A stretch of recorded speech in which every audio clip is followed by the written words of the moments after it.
അമ്മയെപ്പറ്റി നമ്മൾ ഒരുപാട് സംസാരിച്ചു. അമ്മ എന്നത് ഒരു കൺകണ്ട ദൈവമാണ്. അങ്ങയുടെ അമ്മയെപ്പറ്റി, ആ ആത്മബന്ധത്തെപ്പറ്റി അങ്ങേക്ക് എന്തെങ്കിലും കൂടുതൽ പറയാനുണ്ടോ? അമ്മയുടെ വേർപിരിയലാണ് പറയാനുള്ളൊരു ഭാഗം. അതായത് അന്ന് ഞാൻ തിരുവനന്തപുരത്ത് പാർട്ടി സെക്രട്ടേറിയറ്റ് മെമ്പറായിട്ട് ഫുള്ളായിട്ട് ഇവിടെ നിൽക്കുന്ന സമയം. അപ്പോൾ ഒരു ദിവസം, എല്ലാ ദിവസവും വീട്ടിൽ നിന്ന് സംസാരിക്കും. ഒരു ദിവസം ഭാര്യ വിളിച്ചപ്പോൾ ചെറിയ സംസാരത്തിലൊരു വ്യത്യാസം പോലെ തോന്നി. അത് അമ്മയുടെ ആരോഗ്യസ്ഥിതി പറയുമായിരുന്നു. നല്ല അവശത ഉണ്ടായിരുന്നു അപ്പോൾ. മറ്റൊന്നും പറഞ്ഞില്ല, പക്ഷെ എനിക്ക് തോന്നി എന്തോ ഒരു പ്രശ്നമുണ്ട്. അപ്പോൾ ആ കാലത്ത് ചടയം ഗോവിന്ദനാണ് സെക്രട്ടറി. അപ്പോൾ ഞാൻ പറഞ്ഞ് എന്തോ ഒരു പ്രശ്നമുണ്ടെന്ന് തോന്നുന്നു, ഞാനൊന്ന് പോയിട്ട് വരാമെന്ന് പറഞ്ഞ് അങ്ങനെ വൈകുന്നേരം വീട്ടിലേക്ക് പോയി. രാവിലെ അവിടെ എത്തി. വീട്ടിലെത്തി. അപ്പോൾ അമ്മ അവിടെ കിടന്നിട്ടുണ്ട്. അവിടെ നിന്ന് എഴുന്നേറ്റിരുത്തി എൻ്റെ ദേഹത്തിങ്ങനെ ചാരിയിരുന്ന് ലേശം വെള്ളം കൊടുത്തു. ആ വെള്ളം കുടിച്ചു. അവിടെ കഴിഞ്ഞു. വേണ്ടി അതെ.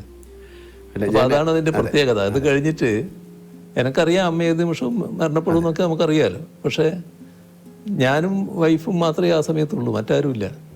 അപ്പോൾ ഞാൻ പുറത്തിറങ്ങിയിട്ട് ആളോട് പറയണമല്ലോ. പുറത്തിറങ്ങി ഒരാൾ മുമ്പിൽ വന്ന് വിട്ടു, ഒരു നാണു എന്ന് പറയുന്നയാൾ. പക്ഷെ ഒരക്ഷരം വാക്കിങ്ങോട്ട് വരുന്നില്ല, പറയാൻ പറ്റുന്നില്ല.